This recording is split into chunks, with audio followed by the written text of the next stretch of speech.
waist alteration. So for this one, they want it taken in, which is labeled on the card as a take in, and they will mark it with the disappearing wax on the waistband like this. And since they don't have the measurement on the card, we'll need to measure from here. So that's about 1/5/8. So we'll need to write that down on the card.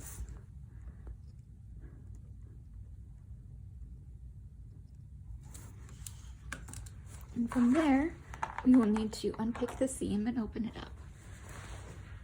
So here's what the inside looks like. And they'll tack it down in a lot of different places. So there's usually 2 there. And there's some more down here.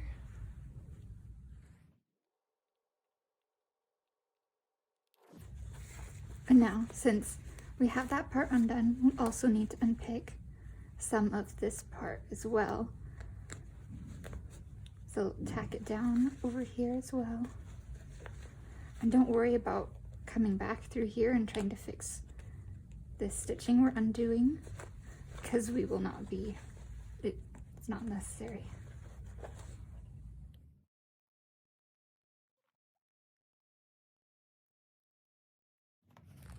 Unpick enough that you can pull this out and lay it flat. Now this is where it gets a little bit tricky. Since we did 1/5/8 as what needs to be taken in, we'll need to divide that in half. So trick I do is just fold the measuring tape in half, and where it creases, so that's about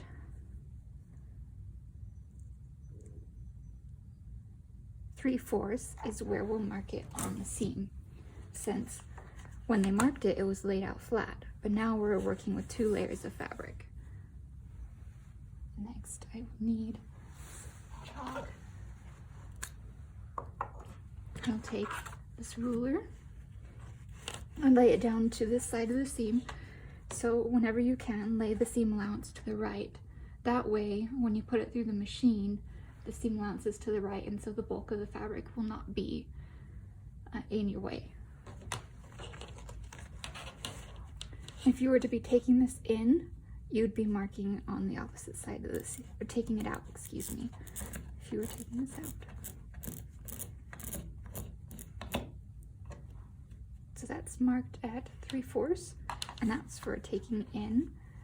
If I were to be marking it for letting it out, it would be on this side of the seam here. But we are not doing that today, so next is trying to line this out. Lay this flat.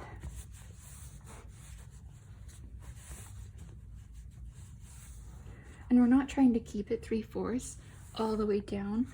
We're trying to angle it so that where it starts to curve down here into the crotch seam, that's where we taper it back to 0. And it's a very good idea to make this as gradual as you can, because if you make any kind of extra swoop or curve that shouldn't be there, then the customer ends up with wedgies, and that's not fun for anybody.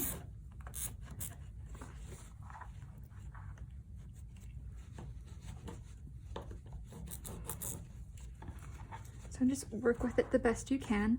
Something else is that if you notice while you're sewing that it's a little crooked, then you don't have to sew it that way.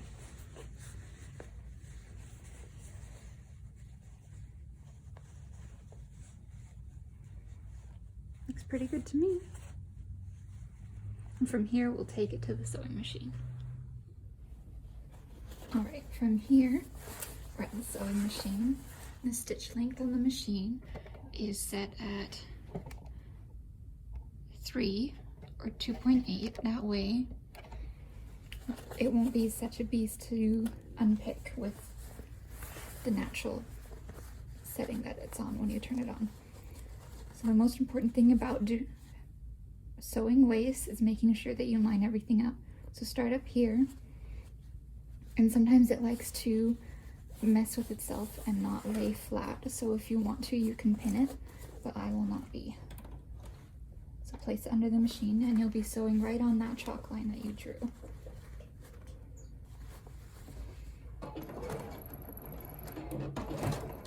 Remember to back stitch.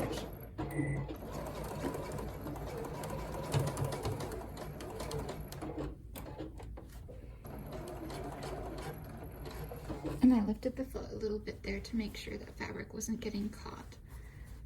Because there's so many layers through here. This is loose layer here.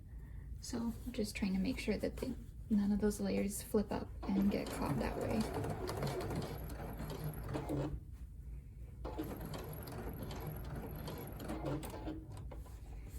And again, just making sure the fabric is nice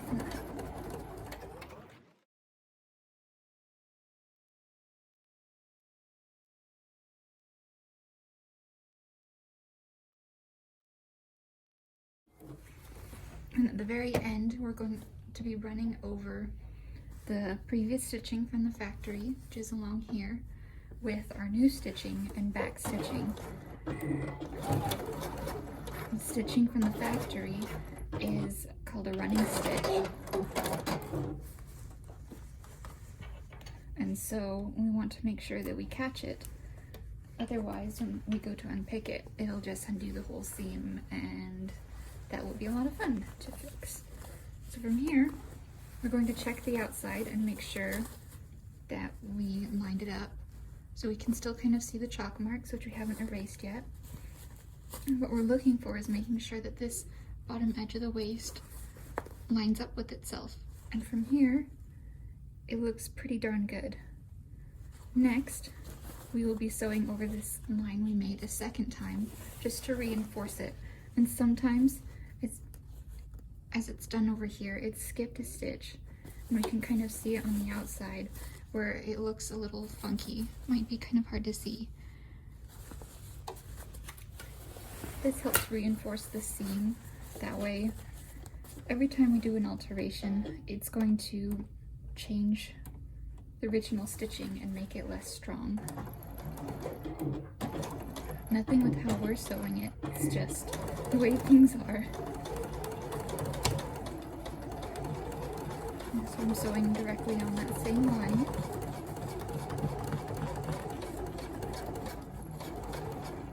I'm going slower over the thick parts where it was skipping before.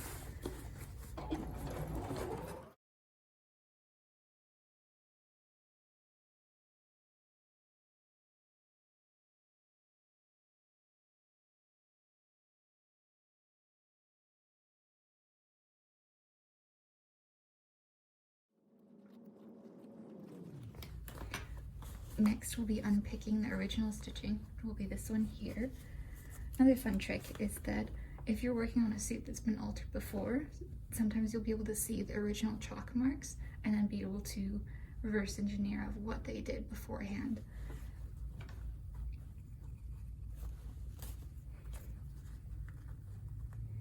And so as a running stitch, it's just going to run the whole length down. Well, in most cases, it will. Sometimes they will get stuck.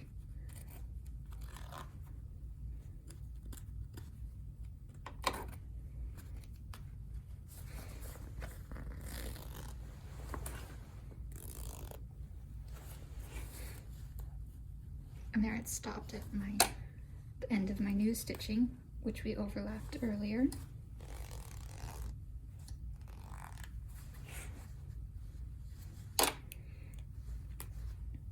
And the manufacturer often stitches this seam twice as well, just like we did. And it's a little stuck here, so I'm coming out from the other side to try and get it to come loose.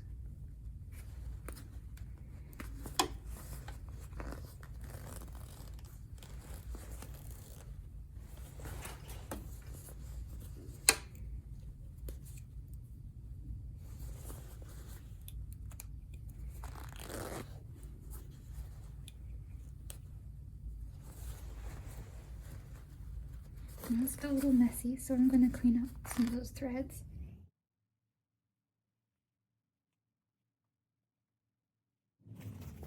And this was a loop that was on the inside earlier.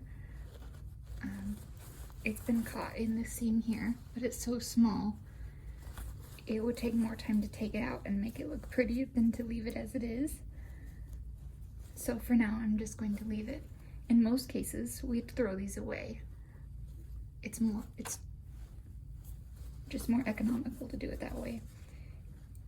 Next, we'll be taking it to the iron and pressing it open. We'll be pressing the seams down into a triangle shape, much like this. I'm going to be using a pressing sausage and be laying the seam here. And as before, I'm going to fold in these edges just like they were done in the factory, but now that we're changing the waist, now we need to press it that way as well. So we'll take the iron and blast it with some steam.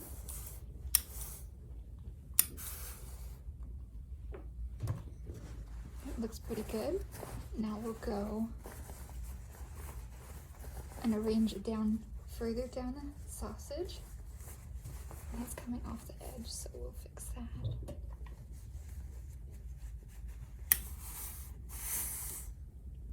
And we're just pressing the seam open, just like with many other sewing seams that we sew. So it would seam.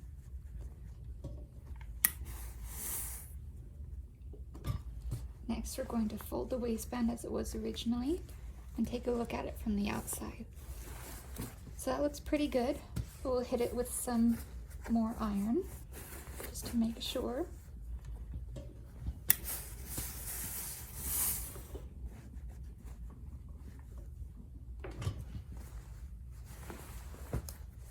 I'll do it one more time from this side too.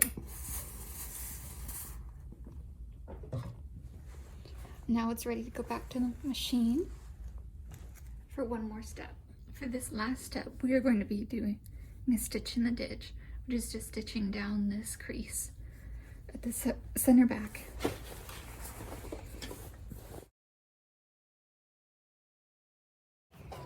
But it just needs to fit into that crease. Back stitch. And we're only going to the bottom of this.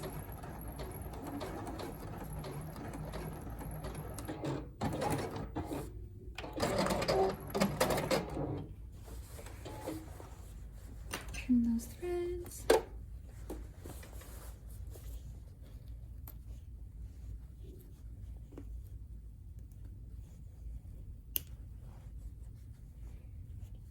And this waist is done. Some limitations with these waists is that we can't, or we shouldn't take it in so much that these pockets start to touch. Then they have a unibutt situation, and that's not good, ideal. Another thing is that once we start sewing over these back pockets, the inner parts here, it gets a lot more difficult. So it's a good idea if we can avoid that. And another thing is these belt loops. If they become an issue, see how these are sewn right into the seam? If we are to remove them and change that, put them back on, and they're sewn into the seam here as well. This is a little more difficult pair to work with. But sometimes as we're taking these in, these belt loops get in the way. So one way that we can take care of these is instead of unpicking this seam and having to re-put it back in, especially if this part's going to be part of the take-in, so it's going to be hidden inside, we can just cut this off. Not even dealing with the seam. Same here, but just make sure that you unpick this bottom part and then cut as close to the seam as possible. That way, we can take this belt loop, of which we have a stash as well, in case we need any, but we can replace it and just start by stitching this bottom bit here closest to the seam and stitching it, then doing this loop here because there's another line of stitching there, and top stitching this onto the top. That way it saves us a lot of time and also gives them the belt loops that they need.